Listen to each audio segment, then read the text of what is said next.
국정감사 도중에 야당의 중앙당사 침탈이라고 하는 대한민국 민주주의 역사 정당사에 없던 참혹한 일이 벌어지고 있습니다. 비통한 심정으로 이 침탈의 현장을 외면하지 않고 지켜보겠습니다. 국민 여러분께서 이 역사의 현장을 잊지 마시고 퇴행하는 민주주의 꼭 지켜주시기를 바랍니다.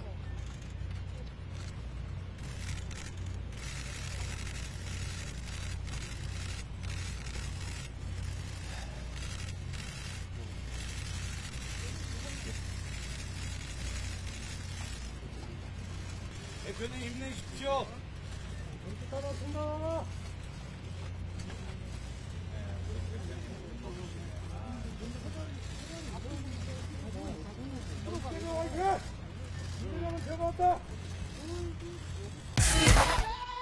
불법 대선 자금 의혹을 수사하고 있는 검찰은 김용 민주연구원 부원장이 수수한 이 현금 8억 원에 대한 사용처 추적에 속도를 내고 있습니다.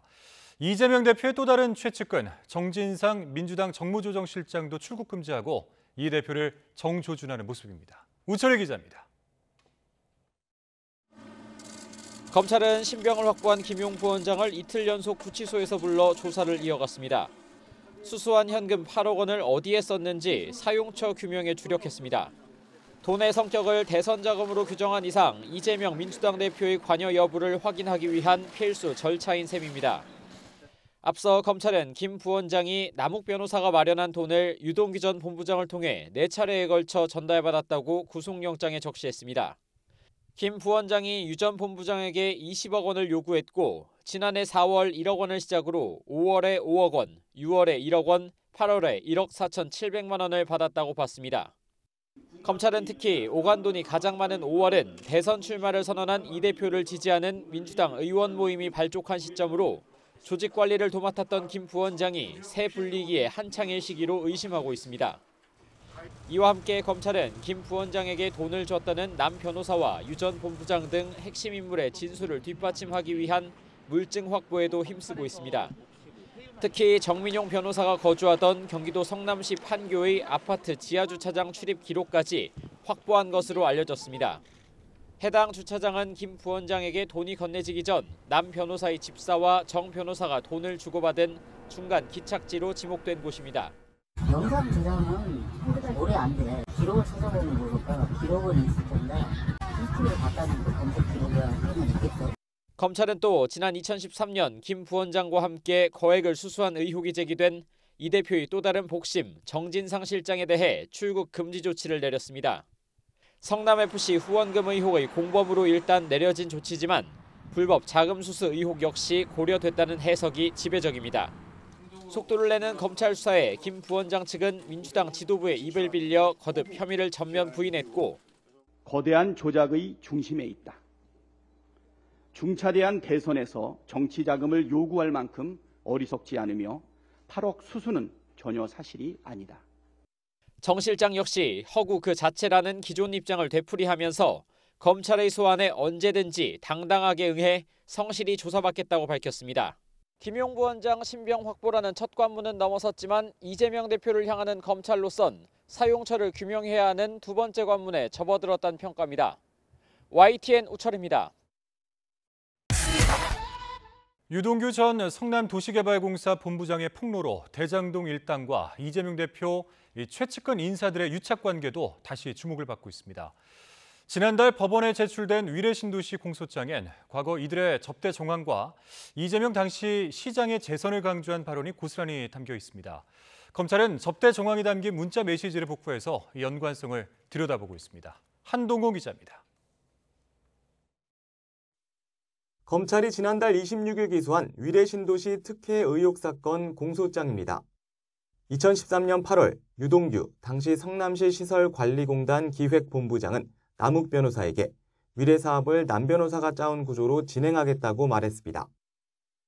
이에 남 변호사는 특정 유흥주점을 언급하며 여 종업원들과 함께 편히 술을 드시면 술값은 제가 결제하겠습니다라고 답했습니다.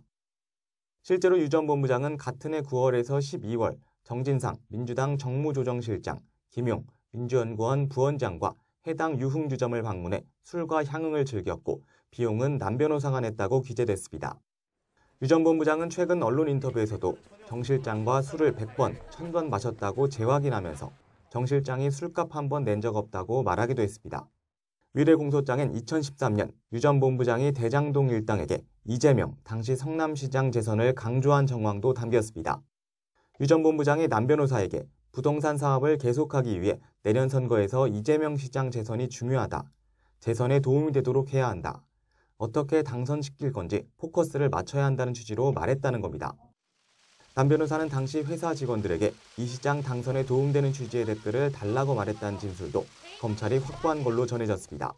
검찰은 최근 남 변호사가 다녔던 유흥주점 종업원을 참고인 조사하고 두 사람이 주고받은 문자 메시지 내역도 복구한 것으로 전해졌습니다. 검찰은 이재명 대표 최측근 인사들의 접대 정황을 뒷받침할 물증 확보와 함께 추가 자금 수수 여부 등도 조사해 대가성이 있었는지 들여다볼 예정입니다. YTN 한동우입니다. 이재명 대표 측근의 대선 자금 의혹을 폭로한 유동규 전 성남도시개발공사 기획본부장이 다시 한번 작심 발언들을 이어갔습니다. 대장동 사건 이후 세상이 비정한 걸 알게 됐다. 한때 형제라고 생각했던 이들의 진면목을 봤다. 이런 발언들을 한 건데요. 대장동 사건 재판에서도 기존 입장과 달리 이재명 대표를 직접 겨냥한 발언들을 쏟아냈습니다. 손효정 기자입니다. 김용 민주연구원 부원장에게 불법 정치자금을 건넸다고 폭로한 유동규 전 성남도시개발공사 기획본부장.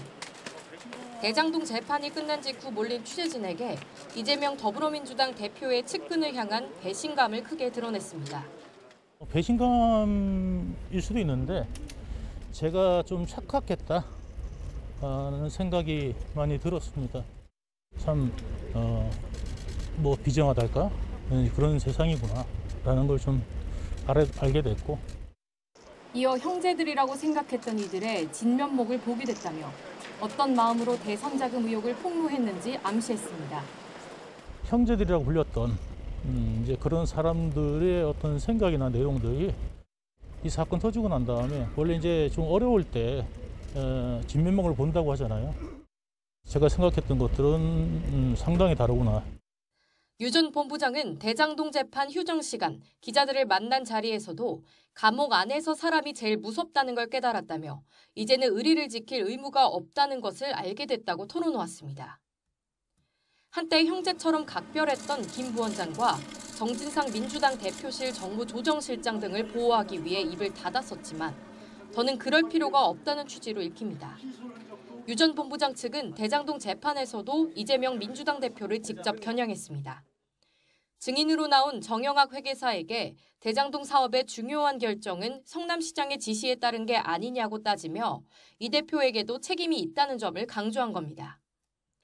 다만 이재명 대표가 돈이 건너간 상황을 모를 리 있겠느냐고 언급했던 언론 인터뷰 내용은 취지가 잘못 전달됐다고 말했습니다. 대선 자금 관련해서 이재명 대표 직접 지시가 있었는지 본부장님께서 몰랐을 리가 없다라고. 다른 사안에 대해서 말씀드린 거고요. 그 사안은 아닙니다. 유 전 본부장은 지금까지 불법 자금 수수 과정에 이재명 대표가 직접 관련돼 있는지 분명히 밝히진 않았습니다. 하지만 벌을 받아야 하는 사람들이 그 죗값을 받을 거라고 밝혔던 만큼 추가 폭로 가능성은 여전히 남아 있습니다. YTN 손유정입니다. 네, 오늘의 정치권 관심 뉴스들 진단해보는 나이트 포커스 장성철 공론센터 소장 그리고 김상일 정치평론가 오늘 두 분과 함께하겠습니다. 어서 오십시오. 안녕하세요. 예. 자, 민주당 당사안에 있는 민주연구원에 대한 압수수색 한 차례 불발이 됐었고 오늘 재시도 끝에 결국 진행이 됐네요. 네.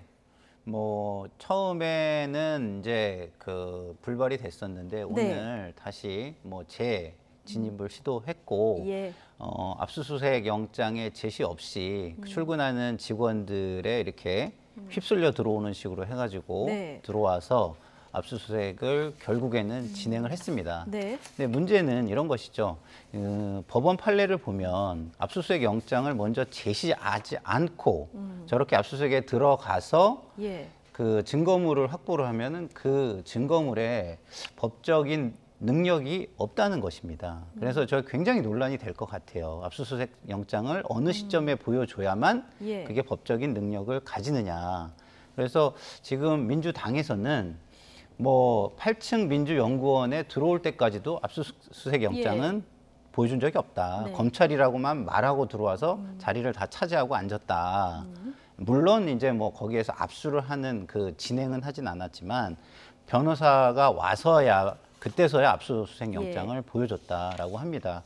이럴 경우에 이 논란이 좀 뭐 법원에서 좀 정리가 되겠지만 한동안 좀 과도한 행위로 시끄러울 것 같다는 생각은 듭니다. 예.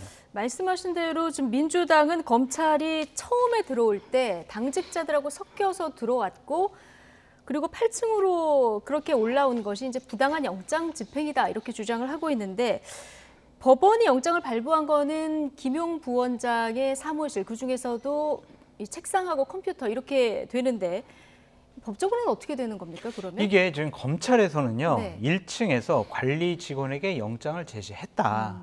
영장 집행 사실도 고지했다라고 하고 8층을 올라갔다고 그래요. 예. 그래서 8층에서 대치해가지고 대략 5시간 정도 대치하고 난 다음에 2시 반 넘어서부터 영장이 이제 집행이 된 거거든요. 이것은 좀 다툼이 있을 것 같아요. 민주당 측에서는 고지 없이 기습적으로 들어왔다, 신분도 안 밝혔다라고 하지만 검찰의 얘기는 좀 다릅니다. 예. 그래서 그 관리 직원에게 어떠한 얘기를 했는지 관리 직원 얘기도 들어봐야 될 것 같고요. 들어갈 때 현관에는 분명히 CCTV가 있어요. 예. 그거를 보면은 확실히 알 것 같습니다. 그래서 이거는 법정 다툼은 있을 수 있겠지만 금방 사실관계가 밝혀질 것이다라고 보여집니다. 그리고 이게 사무실에 대한 압수수색이기 때문에 민주당 당사 앞에서 이걸 제시하고 들어가는 게 맞는지 사무실 앞에서 제시하는 게 맞는지 이 부분에 대해서도 좀 의견이 갈려서 이걸 좀 두고 봐야 될 것 같고요. 오늘 한동훈 장관이 국회를 찾았는데 법원이 발부한 영장을 힘으로 막는 것은 범죄의 영역이다. 자, 이렇게 얘기를 했거든요. 여기에도 의견이 갈리고 있는데 어떻게 보십니까? 뭐 법원이 발부한 영장을 집행하는 건 당연하겠죠. 그렇지만 그런 것을 이렇게 어떤 특수한 경우에는 막은 사례들이 있어요. 막은 사례들이 있고 그것은 어쨌든 우리의 어떤 정치의 영역에서 많이 이루어지거나 종교의 영역에서 많이 이루어지거나 학문의 영역에서 이루어지거나 이런 경우가 꽤 있었죠. 근데 뭐 이런 거는 제가 검찰이 정말 저게 범죄라고 생각하면 또 영장을 발부받아서 그 죄를 묻는 일을 집행을 하면 된다고 생각하고 그런 걸 거부하는 사람들은 당연히 그 정도를 각오하고 막는 것입니다. 왜 각오하고 막냐면 그것이 가져오는 역사적 후과가 너무 크다라고 생각하기 때문에 내가 이것을 지금 이렇게 해서라도 좀 어떤 죗값을 받더라도 이건 막는 것이 맞다라고 자기 신념에 의해서 하는 것이거든요. 그렇기 때문에 뭐 저 말이 금과 억조처럼 저는 여겨질 것은 아니다라고 저는 봅니다. 왜냐하면 검찰의 수사라는 것은요. 물론 영장이 있기 때문에 법원의 명령이라서 조금 다르긴 하지만 검찰의 수사는 그냥 검찰의 수사일 뿐이에요. 검찰의 주장일 뿐이고 그것을 향해서 가는 검찰의 어떤 행위일 뿐인 겁니다. 그것이 최종적으로 결론이 나는 것은 법원에 의해서 결론이 나는 것이죠. 그렇죠. 예, 그렇기 때문에 제가 볼 때는 저기에서 막은 사람들이 죄가 있다면 한동훈 장관이 또 그거에 맞게 법적 행위를 하면 된다. 저는 이렇게 생각합니다. 장성철 소장님 국가의 공적 그 사법기관인 검찰의 수사와 압수수색 이런 것들에 대해서 정치권이 막아야 한다. 중앙당사를 압수수색하는 것을 정치적으로 막아야 한다. 그리고 국회의원들이나 당직자들이 막을 수 있다. 이것은 대단히 위험한 생각이라고 듭니다. 저도 중앙당에 뭐 당직자를 해봤지만 당사라고 해서 그렇게 뭐 신의 영역은 아닌 것 같아요. 신성 불가침은 아니잖아요. 잘못된 것이 있으면은 결국엔 바로잡아야 한다라고 좀 말씀드리고 싶고 2016년 이후에 박근혜 전 대통령에 대한 국정농단 사건 이후에는요. 청와대도 압수수색했고 판사실도 압수수색했고 법원도 압수수색하고 검사실도 압수수색하고 국회의원 회관도 압수수색하고 다 합니다. 왜 정당만 못합니까? 여러 가지 범죄 혐의가 있다면 해야 된다라고 말씀을 드리고 이재명 당시 성남시장이 2016년 12월 19일 날 박근혜 전 대통령 수사와 관련해서 했던 얘기를 그대로 좀 말씀드릴게요. 압수수색, 현장 검증, 체포, 구속 할 수 있는 모든 수사 방법을 총동원해라. 본인이 이렇게 얘기했어요. 예. 범죄 사실이 있거나 의혹이 있거나 여러 가지 잘못을 한 사람들 처벌해야지 어떻게 하겠느냐. 검찰의 정상적인 수사 과정을 막는 것은 옳지 못하다라는 생각이 좀 있습니다. 예. 제가 그거 자체를 막는 것을 옳다라고 얘기하는 건 아니에요. 그리고 그렇게 얘기하면 뭐 한나라당은 안 막았나요? 막아가지고 진입을 못해서 압수수색 결국 못했잖아요. 그런 사례가 이미 존재하는데 그렇게만 얘기하는 건 맞지 않고 저는 이게 명분이 있느냐를 봐야 된다는 거예요. 예를 들어서 우리가 군사 독재 시절에 그것이 법을 앞세워가지고 뭐 독재를 강행했죠. 그러면 그거를 막았을 때 역사적으로 그러면 그것이 과연 정당한 것이었느냐, 정당하지 않았는 것이었냐. 그건 역사가 또 판단하는 부분이 있는 겁니다. 그래서 이번 사례가 그때와 비슷하다고 보십니까? 저는 이게 참 느낌이 굉장히 안 좋아요. 왜냐하면 자, 한동훈 장관 취임사에 이렇게 얘기를 했습니다. 국민이 원하는 진짜 검찰개혁은 사회적 강자에 대해서 엄정하게 수사를 할 수 있는 시스템이다. 이렇게 얘기를 했어요. 그럼 지금의 사회적 강자가 누굽니까? 여당과 정부예요. 예. 야당이 아닙니다. 근데 제가 좀 안타까운 것은 야당이 자신들이 약자라는 걸 모르고 자꾸 약자 프레임으로 안 싸우고 강자 프레임으로 싸운다는 게 저는 굉장히 안타깝긴 한데요. 저 이렇게 영장 오면 저거 그냥 내줬으면 좋았겠다 저도 그렇게 생각하거든요. 저 뭐 이렇게 대단한 거 아니잖아요. 예. 예?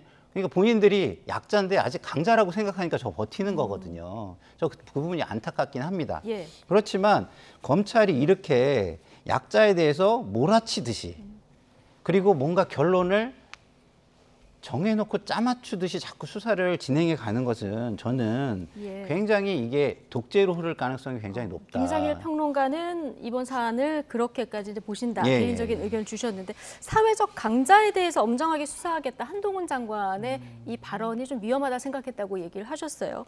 그런데 국회에서의 강자는 민주당이죠. 네. 민주당이라는 정당 그리고 그 집단이 약자라고 보기에는 상당히 좀 어폐가 있다라고 좀 말씀드리고 싶고 짜맞추기 수사, 결론을 내놓고 하는 수사를 짜맞추려고 한다라는 표현을 쓰셨는데 유동규 본부장이 김용이라는 이재명 당대표의 최측근 분신에게 돈을 줬다라고 진술을 했어요.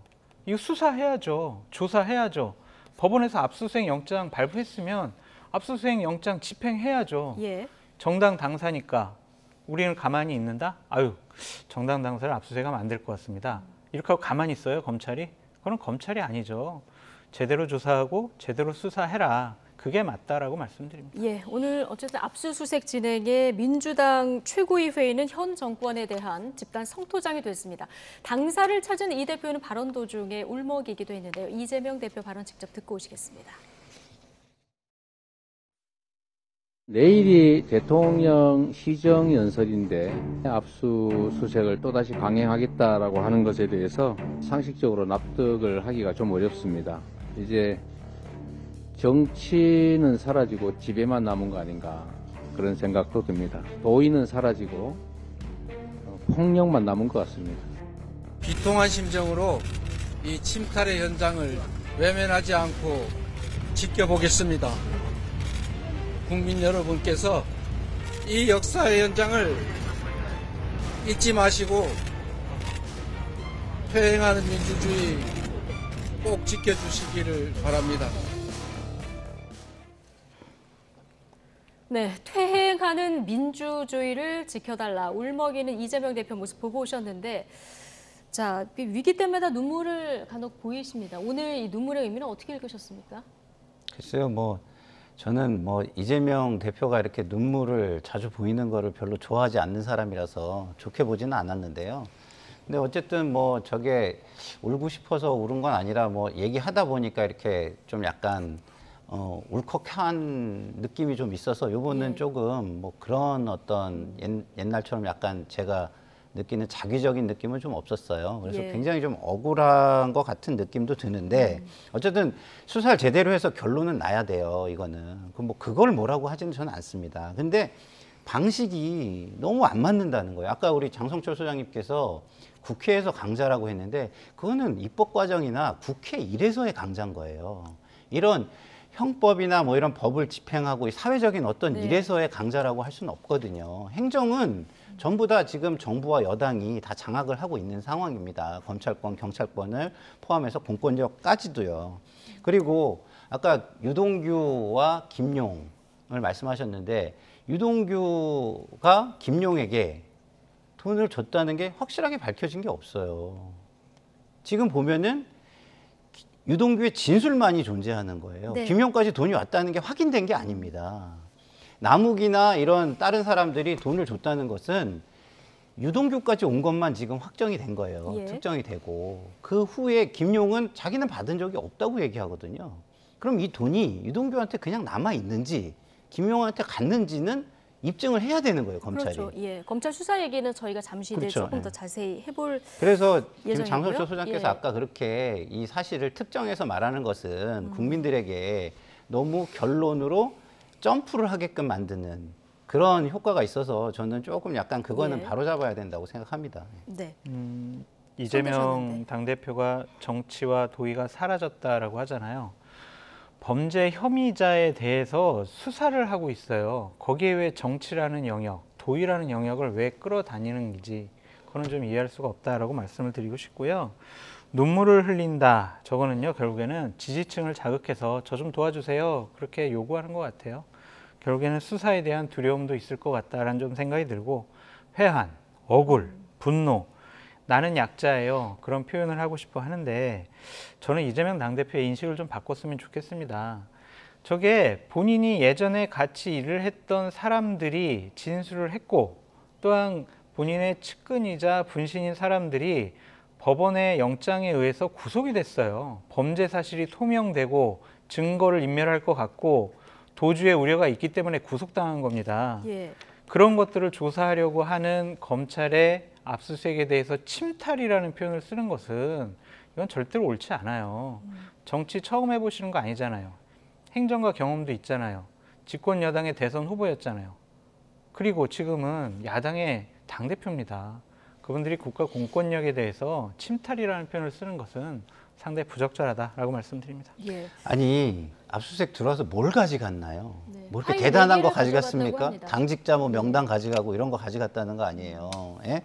근데 이렇게까지 국감에 이렇게 쇼잉을 하듯이 모든 언론이 대서특필을 하게끔 들어와 가지고 이렇게 한다는 것 자체가 다른 의도가 있는 게 아닌가라는 생각이 들고요. 아까 제가 결론을 정해놓고 국민의 의식 속에 이걸 세뇌시키려고 한다. 그런 느낌이 든다라고 제가 자꾸 말씀을 드리는 거는 지금 장성철 소장님의 말씀에도 위험이 도사리고 있는 거예요. 지금 이재명 당대표의 범죄가 드러난 게 아니잖아요. 예. 그리고 그걸 직접 수사하는 것도 아니잖아요.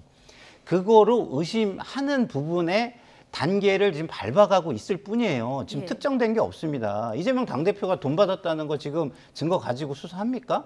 아니잖아요. 예, 검찰이 김용까지도 지금 예. 김용까지도 돈 받았다는 걸 특정한 상황이 아니에요. 근데 지금 나오는 모든 일들이 이미지를 굉장히 타격을 주면서 아, 저 사람들은 그랬을 거야 라는 걸 자꾸 쇠뇌를 하려고 그래요. 그럼 그렇게 국민들의 머릿속에 결론을 각인시켜 놓으면 그 다음에는 뭐를 해도 그게 통하는 거예요, 검찰이. 그래서 피의 사실을 공표해가지고 슬슬슬슬 흘려가지고 언론에서 기사가 쏟아지게 하고 네. 유동규로 하여금 그 사람들이 어떤 뭐 술을 마시러 갔다는 등 뭐 룸을 갔다는 등 이런 얘기를 이거 완전 별건이거든요. 만약에 그걸 했다면 예. 다른 범죄로 처벌을 해야 되는 거예요. 그 그런데 사람들은 이게 그런 지금, 식으로 공격할 예. 일이 아니라. 검찰이 공표를 했다기보다는 공소장 내용에 있는 것들이 알려지고 있고요. 지금 유동규 전 본부장의 그렇죠. 진술이 나오고 있는 상황인데, 자, 요건 저희가 잠시 뒤에 조금 더 자세히 다뤄보도록 하고요.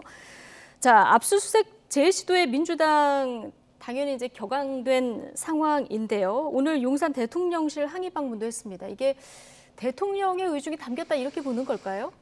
그렇게 보고 싶겠죠. 왜냐하면은 윤석열 대통령은 지난 대선 후보 시절에 이재명 당대표에 대해서 확정적 중범죄자라는 표현을 썼어요. 그것과 관련해서 지금 대대적인 이재명 당대표와 관련된 수사가 진행 중이지 않습니까? 이것만이 아니잖아요. 예. 뭐 예를 들면 백현동도 있고 위례신도시도 있고 성남FC 사건도 있고 쌍방울 변호사비 대납 사건도 있고 김혜경 여사에 대한 법인카드 얘기도 있고 또한 아드님에 대한 여러 가지 뭐 불법 도박 의혹 이런 거 다 있지 않습니까? 이런 것들을 정권 차원에서 조사한다, 수사한다, 우리 야당 탄압하는 거야, 정치 보복하는 거야. 그런 식의 이미지를 주고 싶어 하는 모습이죠. 이것이 대통령의 지시가 있었다, 대통령의 암묵적인 지시라도 있었다, 그렇게 말씀드리고 표현을 하거나 그렇게 주장을 하거나 공격하는 것은 좀 무리가 있어 보인다라고 말씀드립니다. 예. 어쨌든 민주당 내일 대통령 내년도 예산안 설명하는 시정연설이 예정돼 있는데 네. 이걸 용인하지 않겠다 여기까지 밝혔습니다. 이제 구체적으로 어떻게 보이콧을 할 것인지 실제 본회의장에 들어가서 시위를 할 것인지 안 들어갈 건지 이거 아직 결정이 정확히는 안 된 것 같은데요. 내일 어떻게 결정하는 게 맞다고 보십니까? 뭐 저는 당연히 들어가는 게 맞다고 봐요. 아까 제가 서두에도 말씀드렸지만 민주당이 지금 착각하는 게 있어요. 본인들이 약자거든요, 절대적으로. 근데 자꾸 약자 프레임으로 싸우지 않고 강자인 것처럼 착각해서 싸우려고 하는 게 있어요. 그러면 저는 이거 절대 민주당에게 유리할 수가 없다라고 저는 생각합니다. 그런 면에서 저는 이재명 당대표도 지금 본인이 자꾸 어떤 힘을 가지면 이걸 대응할 수 있다라고 좀 착각하시는 것 같은데 저는 그렇게 생각하지 않아요. 이재명 당대표를 살려줄 수 있는 것은 국민의 지지뿐이 없습니다. 국민의 어떤 이것을 바라보는 시각과 그거에 대한 생각, 이것뿐이 저는 없다고 생각하거든요. 그러면 저는 많은 의견이 나올 수 있다고 봐요, 당내에. 과연 지금 당대표직을 가지고 여기 대응하는 게 맞느냐, 아니면 내려놓고 대응을 하는 것이 맞느냐, 이런 의견까지도 저는 나올 수 있다고 봐요. 예. 그게 제가 그걸 구체적으로 여기서 얘기하는 거는 또 다른 논란을 일으킬 수 있어서 삼가하겠습니다만은 결론은 이런 겁니다. 결국은 검찰의 수사가 지금 얼마나 과도한 것인지를 알리는 데 초점을 맞춰야 된다. 저는 이렇게 생각을 합니다. 민주당이 시정연설 들어가고 검찰 수사가 좀 과도하다. 이걸 알리는 데 집중하는 것이 좋겠다. 자, 이렇게 의견을 주셨는데요. 어쨌든 대통령 시정연설, 이거 뭐 총리 대독 이런 방안까지 거론이 됐다가 대통령이 내일 직접 가서 어쨌든 시정연설 예정대로 하겠다 이렇게 밝힌 상황이거든요. 내일 국회에서 어떤 그림이 그려질지 모르겠습니다만은 그 화면에 따라서 내일 여론도 어느 쪽으로 움직일지 좀 지켜봐야 될 것 같습니다. 그렇죠. 윤석열 대통령은 내가 물러서지 않겠다. 내가 뭘 잘못했냐. 국회에서 나를 야당이 거부한다고 하더라도 나는 가서 떳떳이 내 입장을 밝히겠다. 그러니까 이 사건에 대한 입장이 아니라 시정연설에 대한, 예산안에 대한 본인의 생각을 좀 밝히고 싶어 할 텐데 내일 아침 전 이럴 것 같아요. 아침 9시에 민주당은 의원총회를 합니다. 그래서 이제 대통령이 국회 본회의장 정문을 향해서 들어올 때 계단부터 피켓 시위를 하겠죠. 뭐 독재자 윤석열 물러가라 뭐 이런 얘기도 할 수 있을 거고요. 로텐다홀까지 다 민주당 의원들이 점거를 해서 거기서 계속 피켓 시위할 거고 저는 시정연설도 들어갈 것 같아요. 집단 퇴장이 아니라 들어가서 항의할 건 항의하고 피켓 시위도 하고 이렇게 본인들의 생각과 입장을 좀 밝히고 싶어 한다라고 좀 말씀드리고 싶고 아까 좀 말씀드리지 못한 것이 있는데 압수수색해서 겨우 뭐 가져갔냐, 뭐 파일 3개 가져갔냐 그렇게 얘기를 하셨는데 지난 19일 날 압수수색 영장을 제시하고 압수수색을 하려고 할 때 주철한 의원이 뭐라고 그랬습니까? 주철한 의원이 뭐라고 했겠습니까? 뭐라고 했습니까 그때? 주철현 의원이죠? 의원이 다 치웠지 이런 식의 얘기를 했어요. 다 치웠으니까 없는 거지. 이것이 그냥 아무것도 없었기 때문에 문서 파일 3개만 가져갔다? 그렇게 보기는 어려울 것 같습니다. 네, 뭐 덧붙이실 말씀 있으십니까? 뭐 그럴 수도 있겠지만 지금 그게 확인되지 않는 상황에서 그렇게 얘기하시는 건 또 저는 또 좀 적절하진 않다고 봐요. 주철현 의원이 얘기한 건 적절해요, 그러면? 아니, 그러니까 주철현 의원도 굉장히 부적절해요. 이게 그래서 제가 검사 출신들에 대해서 굉장히 실망을 많이 하는 거예요. 제 식구나 감싸고 저렇게 자기 경험 가지고 그것이 절대 진리인 양 얘기하고 이런 것이 저는 잘못됐다고 저는 생각을 하는 거예요. 그리고 지금 윤석열 정부가 지금 착각하는 게 있어요. 지금 본인들이 힘을 휘두르면 본인들한테는 그게 부메랑으로 안 올 거라고 생각하죠. 정권 바뀌어보세요. 지금 검찰 똑같이 부산저축은행하고 김건희 여사의 이거요. 다시 시작합니다. 제가 볼 땐 이런 식으로 하면. 예. 이게 무슨, 그럼요. 이게 역사의 무슨 불행이에요. 좀 차분하게 국민들을 생각하면서 국민들의 시각이 검찰의 수사가 굉장히 정돈돼 있고 그리고 중립적이고 형평에 맞는다라는 느낌을 주면서 수사를 해야죠. 제가 그러면 김상희 평론가님께 여쭤보고 싶은데 유동규 본부장이 진술했어요. 김용 부원장에 대해서 내가 6억 얼마를 줬어요라고 진술까지 했어요. 그러면은 정밀하게 정제되게 수사하려면 그러면 이재명 당대표의 측근이니까 수사하지 말자, 압수수색도 하지 말자, 구속영장도 하지 말자 이래야 돼요? 어떻게 해요? 최소한 김용 씨와 관련해서 수사를 그게 된 다음에 해야죠. 긴급 체포하고 자택이나 중요한 데 다 압수수색 했잖아요. 당사는 대부분이 볼 때 김용 부원장이 거기 와가지고 공용 컴퓨터 몇 번 쓴 것뿐이 없어요. 그거 다 알고 있으면서 당사를 굳이 그렇게 무리하게 들어간다는 게 아니 본인들이 수사하면 그런 거 다 조사하고 어느 정도 뭘 가지러 가는지 알고 가는 거 아닙니까? 검찰에서는 이렇게 생각했을 수 있죠. 이재명 당대표의 핵심 측근이다. 그리고 상근 부원장이다. 그러니까 별도의 사무실과 별도의 책상과 별도의 컴퓨터가 있을 것이다. 그렇다면은 그럼 무능한 거죠. 거기에 중요한 여러 가지 증거물들을 갖다 놨을 수도 있다. 그러니까 우리가 압수수색을 해야 되겠다라고 생각을 한 거죠. 그러면은 그게 아니라면 검찰은 생각만 가지고 모든 걸 할 수 있는 게 아닙니다. 아니, 왜? 검찰이 어마어마한 민주당의 힘이 있기 때문에 그 힘을 쓰는 데 있어서 굉장히 정교하고 입증이 가능한 방식으로 써야 되는 검찰이 거예요. 민주당 상근 부원장이 독자적인 사무실이 있다 없다를 어떻게 합니까? 일단은 가서 조사해보고 가야죠. 네, 여기까지. 자, 돈의 흐름이 나온 만큼 검찰 수사는 당연하다 이런 의견도 주셨고 좀 무리한 측면이 있다. 김상일 평론가는 이렇게 의견을 주셨는데 아니, 어쨌든 돈의 흐름이 유동규까지 지금 있는 거예요. 그러니까 김용 부원장을 진술이 김용까지로 지금 있는 거예요. 그러니까 조사하는 거죠. 지켜는 봐야. 그러니까 조사하는 아니, 거예요. 그러니까 그 조사가 제가 얘기하잖아요. 그래서 굉장히 정교하게 해야 된다는 거예요. 어떻게 한 게 정교한 거예요, 그러면? 아니 물증이나 이런 걸 찾으려고 하고 그런 거에 뒷받침해가지고서 강제 수사도 들어가고 물증 찾기 하는 위해서 거죠. 자택이나 사무실을 압수수색한 거 아닙니까? 일단. 아니 그러니까 그거 한 것은 당연한데 당사를 들어가는 것은 좀 더 정교하게 해야죠. 지금 알겠습니다. 정당에서 오래 계신 분이 그렇게 얘기하면 저는 너무 좀 모르겠습니다. 자, 두 분 의견 이 정도 들으면 되겠죠? 예. 다음 질문을 제가 좀 드려야 될 것 같아서 어쨌든 김용 부원장 오늘 사무실 압수수색이 있었고 이게 이제 대통령 시정연설과 좀 영향이 있는 이런 모습인데 김용 부원장 구속에는 유동규 전 본부장의 진술이 결정적이었다 이런 분석이 많습니다. 자, 연일 작심 발언을 이어가고 있는데 오늘 대장동 재판에 참석하고 나오는 길의 발언을 직접 듣고 오시겠습니다. 제가 좀 착각했다 생각이 많이 들었습니다. 형제들이라고 불렸던 그런 사람들의 어떤 생각이나 내용들이 순수한 있었다고 생각을 했고 함께해도 좋겠다 이런 생각을 했었지만 어려울 때 진면목을 본다고 하잖아요. 이제 그런 부분에서 좀 제가 생각했던 것들은 상당히 다르구나 라는 거를 좀 느끼게 됐습니다. 여기는 참 비정하달까? 그런 세상이구나 라는 걸 좀 알게 됐고 앞으로는 어떤 그런 상황에 대해서 제일 먼저 가족을 생각해야겠다는 생각이 들었습니다. 내가 좀 착각을 했다.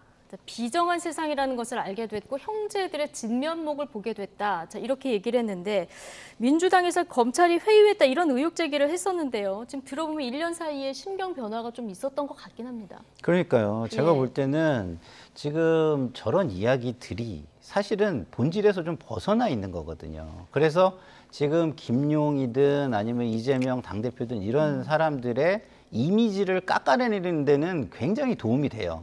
그리고 저런 사람들이니까 범죄를 당연히 했을 거야 라는 어떤 각인을 시키는 데는 굉장히 효과적인 방법이라고 저는 생각합니다만 국민들께서 알아셔야 되는 게 이거는 분명한 별건입니다. 별건.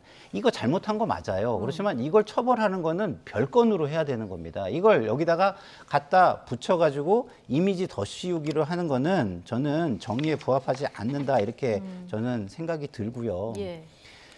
지금 유동규의 진술만이 있는 겁니다. 진술. 그렇죠. 그리고 예. 그 진술에서 김용혜가 돈을 줬다가 돈을 어떻게 줬는지도 특정이 됐거나 아니면 어떤 식으로 줬다라는 게 뭐 특정이 돼가지고서 그거를 김용이 어쩔 수 없이 그거를 시인했다거나 이런 단계가 아니라는 거. 예. 저는 이걸 꼭 좀 말씀을 드리고 싶어요. 예. 지금 뭐 유동규, 남욱 이런 복수 진술들이 좀 있고 검찰은 이제 뭐 증거들을 찾아가는 과정이지 지금 뭐 이재명 대표까지 연결됐다. 말씀하신 대로 이 김용 부원장까지 이게 확실히 돈이 건너갔다. 그렇죠. 이게 남욱이나 이런 상황이죠. 예. 사람들의 이야기도 뭐냐면 유동규의 이야기예요. 네. 김용이 대선에 돈이 필요하니까 내지는 뭐 성남시장 재선에 필요하니까 돈을 달라 그랬다. 그런 줄 알고 줬다. 이거잖아요. 네. 그러면 그거를 김용한테까지 갔다라는 건 아니잖아요. 그게 의미하는 것이. 예. 그러니까 그런 것들을 지금 제대로 수사하려고 김용을 구속해가지고 수사하고 있다라고 좀 말씀을 드리고 싶고, 만약 진술만 있었다라고 지금 김상현 평론가님께서 말씀을 하셨는데 진술만 가지고 법원에서 구속영장을 안 내줬을 거예요. 진술만 있고 다른 정황 증거가 없으면 법원에서는 항상 이러죠. 다툼의 여지가 있어서 구속영장을 내가 받아들이지 않는다라고 했을 거예요.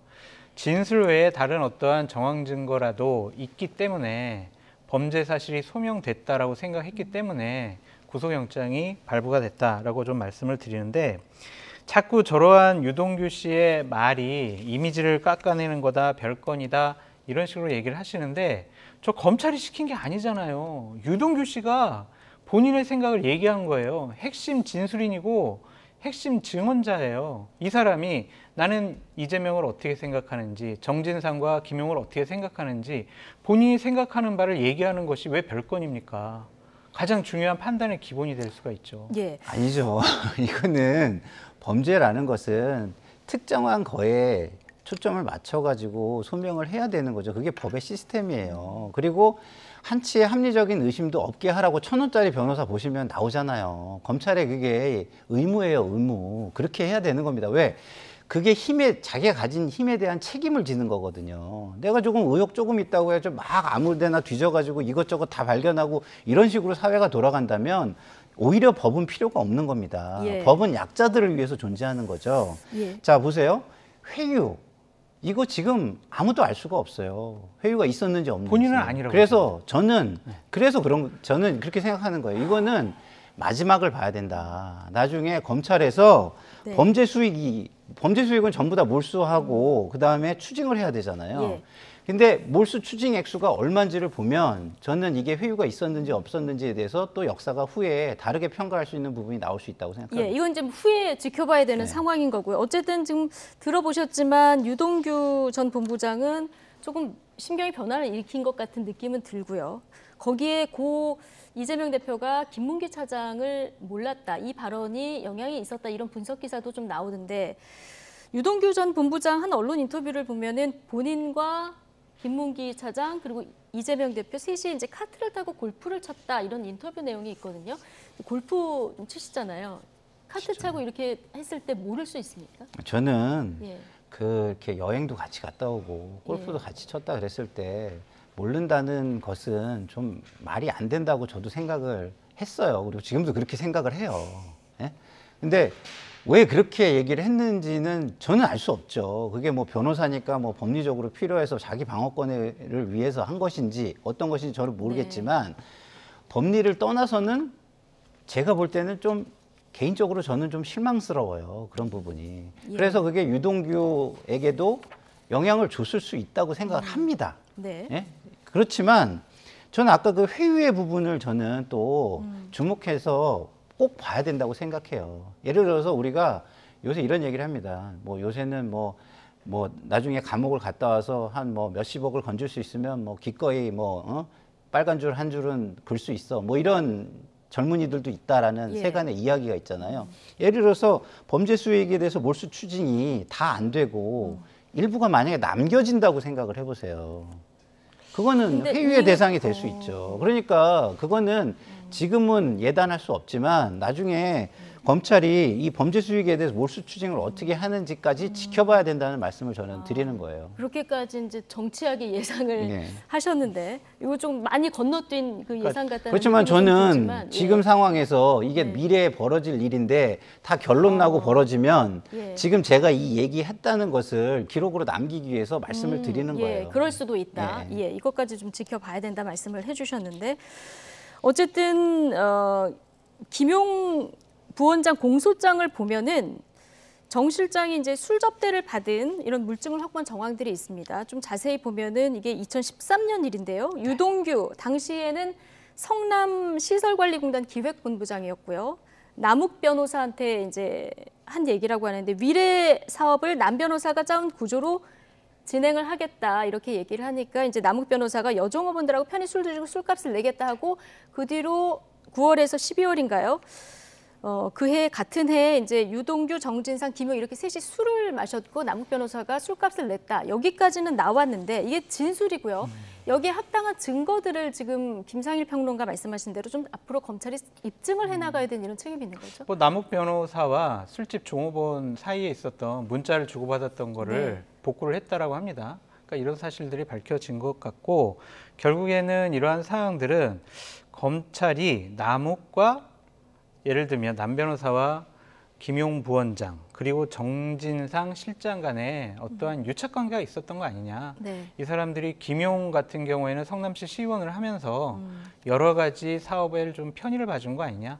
예. 정진상은 비서실장 하면서 편의를 봐준 거 아니냐. 이런 유착관계들을 얘기를 하는 것 같은데 저는 유동규 본부장이 이제 앞으로 진술을 할 내용 중에서 가장 핵심적인 부분은 이거 같아요. 초과이익 환수제를 예. 그게 누락됐잖아요. 예. 그러니까 그것이 이재명 당시 성남시장이 지시했느냐, 시켰느냐, 아니면 알고도 묵인했느냐 예. 이런 것들에 대한 진술이 나오게 된다면 김용 씨에게 대선 자금이 뭐 갔다라는 그것과 마찬가지로 이재명 당대표로서는 상당히 힘든 법적인 싸움을 해야 될 수도 있다고 예. 말씀드립니다. 근데 지금 유동규 전 본부장이 정말 폭탄성 발언들을 이어가고 있는데 이재명 대표에게 돈이 건네갔다라던가 아니면 이재명 대표가 어떠한 지시를 했다든가 이 얘기까지는 아직 안 했어요. 그렇죠. 그것까지는 지금 안 나오고 있고요. 저는 만약에 본인이 심경의 변화를 일으켰다면 이런 핵심적인 걸 먼저 얘기하는 게 맞다고 생각을 해요. 뭐 술을 접대했다는 등 이런 거는 제가 아까 말씀드린 대로 당연히 뭐 김영란법 위반이든 뭐든 가지고 처벌을 받아야 될 그 대상이지만 네. 여기에 갖다 이야기를 해가지고 이미지 전체를 공격해가지고 저 사람들은 능히 그러고도 남을 사람이야 이렇게 이용되는 것은 예. 자칫 국민들의 어떤 판단력을 흐릴 수도 있는 부분이다. 이런 건 좀 경계했으면 좋겠다라는 차원에서 제가 말씀을 드리는 겁니다. 예.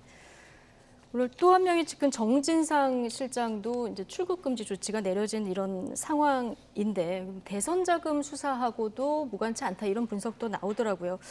정진상 실장도 곧 소환 조사가 불가피할까요? 불가피해 보이죠. 왜냐하면은 가장 이재명 당대표의 핵심 측근은 김용, 정진상 이 두 사람 아니겠습니까? 대선을 치르다 보면요. 중요한 일들은 측근들에게 맡길 수밖에 없어요. 그러니까 나와 뭐 평상시에 인간관계가 있지 않은 그리고 나와 일을 같이 하는 의원들에게 이러한 내밀한 부분을 맡기기가 어렵습니다. 가장 중요한 것은 조직과 자금이죠. 조직과 자금 분야에서 이 두 사람이 지난 대선 과정 중에서 중요한 일을 했다면 결국엔 정진상 실장 같은 경우도 검찰의 수사망을 피할 수가 없을 것이다. 소환 조사 당하는 것은 이제 뭐 예정된 결과 아니냐라는 생각이 듭니다. 네. 그러나 김용, 정진상 이 두 분은 혐의를 완강히 부인하고 있는 이런 상황이라서요. 앞으로 검찰 수사 그리고 재판까지 좀 말씀하신 대로 지켜봐야 되고요. 자, 검찰 수사 속도를 내고 있는데 이재명 대표 다시 한번 특검 수용을 촉구했습니다. 그런데 저축은행 뭐 비리 의혹 수사 이런 부분까지 다 넣어서 하자 이렇게 얘기를 했는데 이거 빼고라도 하자 오늘 이렇게 얘기를 했거든요. 그렇죠. 뭐 많이 지금 몰리고 있다는 걸 자각하고 있는 것 같아요. 그렇기 때문에 조금이라도 좀 형평성과 중립성을 지켜줄 수 있는 수사팀에게 자기를 좀 맡기고 싶다. 그리고 너무 여론에 몰아가기식 수사, 예. 여론 몰아가기식 수사는 좀 피하고 싶다 이런 그 계산이 깔려 있는 거 아닌가 이런 생각이 저는 좀 드는데요. 근데 저런 이야기들을 사실은 저는 당대표를 그 직을 가지고 당의 어떤 국회의원 숫자가 많은 상황에서 그 힘을 활용하는 듯이 국민이 생각하는 가운데 얘기하면 저는 별로 저 효과가 별로 없다고 생각해요. 예. 그래서 저는 그 부분에 대해서 이재명 대표께서 좀 많이 고민을 했으면 좋겠다. 약자는 약자 프레임으로 싸워야 한다. 그리고 국민을 믿고 싸워야 된다. 이런 말씀을 저는 좀 드리고 싶고요. 그러면 뭐 당대표직을 내려놔야 된다는 말씀이십니까? 아니면 뭐 거기까지 제가 얘기하면 좀 제가 좀 뭐 그렇긴 한데, 아니 뭐 기왕 나왔으니까 말씀을 드리면 제 개인 생각은 그렇습니다. 솔직히 그렇고요. 지금 이 윤석열 정부는 자신들의 무능을 감출 수 있는 마지막 보루가 이재명 대표라고 생각하는 것 같아요. 예. 정치적인 해석까지 김상일 평론가께서 해주셨는데 저는 특검 주장이야말로 이재명 당대표가 나 불리해요, 나 뭔가 있어요 라는 자기 고백이 아니냐라는 좀 생각이 듭니다. 본인이 2021년 작년에 했던 얘기를 제가 그대로 들려드릴게요. 2021년 9월에 특검 수사하면서 시간 끄는 건 적폐 세력들의 수법이다 이렇게 얘기를 했고요. 10월 달에는 특검은 시간 끌기다. 검경 합동수사본부로 신속하게 진상을 규명해야 된다라고 본인이 얘기했습니다. 지금 검찰이 수사를 통해서 신속하게 이 사안에 대해서 규명하려고 노력을 하고 있어요. 그런 과정 중에서 갑자기 검찰 수사 중지하고 자 특검하자. 특검 논의만 하는 것도 60일 걸려요. 그럼 60일 동안 이재명 당대표 관련된 수사 하지 말아요? 어떻게 해요? 증거 다 인멸하도록 내버려둬요? 이건 안 되잖아요. 특검은요, 검찰 수사가 끝난 다음에 그 수사 결과가 국민을 납득시킬 수 없거나 미진했을 때 여야 간의 합의 혹은 법무부 장관의 결정으로 특검 수사를 하는 겁니다. 피의자가, 범죄 혐의자가 나 검찰 수사 안 받을래, 나 특검 받을래 이런다고 특검이 결정되는 것은 절대로 아니다라고 말씀드려요. 그렇죠. 그게 이제 현실적인 부분에서는 말씀이 맞아요. 그렇지만 그런 상황을 접하고 있는 사람은 그런 주장을 할 수 있는 거죠. 그런 걸 통해 가지고 실질적인 성과를 낼 수도 있지만 그렇지 않고 검찰의 수사 자체가 너무 일방적이다라는 표현을 하는 걸 수도 있습니다. 어떻게 일방적이에요? 김건희 여사 수사를 안 하니까 일방적인 거예요? 공정하지 않은 거예요? 그렇죠. 그렇게 봐야 되는 거예요? 네, 그것도 맞죠. 저는 이렇게 생각해요. 김건희 여사의 수사 그리고 부산저축은행의 수사가 남의 죄가 나의 죄를 정당화시켜주진 않는다고 생각해요. 그래서 이재명 당대표에 대한 수사도 굉장히 정교하게 이루어져야 된다고 생각합니다. 그렇지만 국민의 어떤 판단, 시각 이걸 고려하면서 저는 이루어져야 된다고 생각해요. 왜냐하면 군부 독재도 그랬지만요. 모두가 우리는 법대로 하는 거예요. 지금 북한도 그래요. 자기네는 법대로 하는 거예요. 그렇지만 그것을 바라보는 국제적인 시각, 시민의 시각이 굉장히 중요한 것이죠. 그게 힘 있는 자가 그 힘을 이용해서 법치라고 이야기하는 것인지 아니면 약자들이 그것을 이건 정말 공정한 법치야라고 생각을 하는지. 저는 지금 국민들이 지금의 수사가 너무 한쪽으로만 몰아치고 있다라고 생각하는 분들이 상당하다고 저는 생각합니다. 왜냐하면 저 자신도 이재명 당대표에 대해서 굉장히 비판적인 사람인데 그렇게 느끼거든요. 30초만. 제가 봐도 그 김건희 여사 수사나 대통령 일가족과 관련된 수사가 미진한 것 같아요. 그런데 이재명 당대표가 본인이 공정한 수사를 받고 싶어요라고 항변을 하려면 나 수사 제대로 받겠습니다.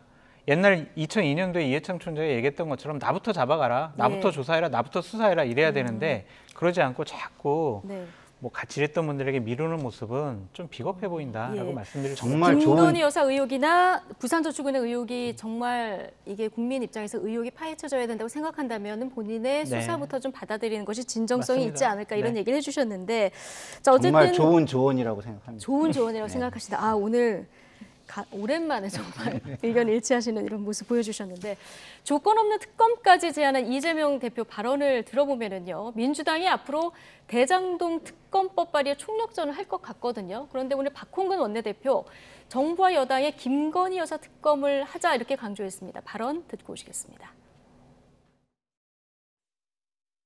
국민의 집단 망각이라도 기다리는 것인지 모르겠으나 김건희 여사 특검법에 찬성하는 국민이 반대 의견의 2배입니다. 진실을 밝히기 위해 김건희 여사 특검을 즉각 수용할 것을 촉구합니다. 특검을 거부하는 자가 범인이란 말씀 되돌려드립니다. 자, 이재명 대표는 대장동 특검에 지금 방점을 찍고 있고요. 박홍근 원내대표는 김건희 여사의 특검을 하자. 자, 이렇게 방점을 찍고 있는데 이거 역할 분담입니까? 아니면 목소리가 민주당 내에서 좀 갈라지는 겁니까? 뭐 일종의 역할 분담으로 박홍근 원내대표는 생각을 하는 것 같아요. 예. 본인들이 좀 약간 그런 얘기를 해줘야 이재명 대표에게 공간이 좀 열린다 이런 생각을 하시는 것 같은데 저는 전략적인 패착이다 이렇게 좀 말씀을 드리고 싶어요. 왜냐하면 국민들은 강한 모습을 보여줄수록 어떻게 생각하냐면 아 쟤네 힘 있다고 자기네들끼리 싸우네. 예. 우리는 안중에 없네. 그러는 순간 선택자가 되거나 선택을 강요받게 되거나 구경꾼으로 내몰리게 됩니다. 저는 그런 측면에서 자꾸 약자가 강자인 척하는 저런 어떤 전략은 안 썼으면 좋겠어요. 예. 약자가 강자인 것처럼 하는 전략은 안 썼으면 좋겠다. 오늘 이 점 굉장히 강조해주고 계신데 지금 어쨌든 민주당 내 분위기는 좀 뒤숭숭할 것 같고요. 그렇죠. 조금박해라고 불렸던 분 중에 김혜영 전 의원이 또 목소리를 내기 시작했습니다. 민주당의 단일 대우가 그 지향하는 바를 달성하기 위한 것이 아니라 특정인을 지키기 위한 것이라면 그런 단일 대우에는 동의할 수 없다 이렇게 목소리를 냈는데요. 어떻게 들으셨습니까? 이게요. 이재명 당대표가 민주화 운동 하다가 지금 수사받고 조사받는 게 아니잖아요. 아니면은 민주당을 위해서 무슨 일을 하다가 본인이 피해를 받아가지고 검찰에 조사나 수사받는 게 아니란 말이에요. 본인이 성남시장 시절에 벌어졌던 불법과 비리, 이런 부패, 이런 의혹을 갖고 개인적인 문제 때문에 조사를 받는데 이게 지금 민주당과 민주진영을 진흙탕 속으로 끌고 들어가서 초토화시킬 수가 있어요. 이건 분리 대응을 해야 된다라고 말씀을 드리고 싶어요. 그러니까 예를 들면 서욱 전 국방부 장관이나 김홍희 전 해양경찰청장 구속된 거 이거는 통치권 차원의 문제예요. 민주당이 전 당력을 기울여가지고 이 부분은 방어하고 항거하고 따져야 되는 부분은 맞아요. 하지만 이 이재명 당대표 사건은 민주당 진영 전체가 이거는 몰두해가지고 지킨다라는 모습 보여주면 나중에 정말 만약에 김용 씨가 돈을 몇 억이라도 받아가지고 이재명 당대표 예비 경선 때 이 돈을 썼다고 드러나 봐요. 만에 하나라도. 만에 하나라도. 그러면 민주당이 무슨 얘기를 할 수 있겠습니까? 할 수 있는 거는요. 무릎 꿇고 국민 여러분 용서해 주세요. 이거밖에 없어요. 그러니까 김혜영 의원의 얘기처럼 분리 대응하는 것이 맞다. 전 당력을 기울여서 이것을 옹호하거나 방어하는 것은 상당히 하책에 가깝다라고 말씀드립니다. 예.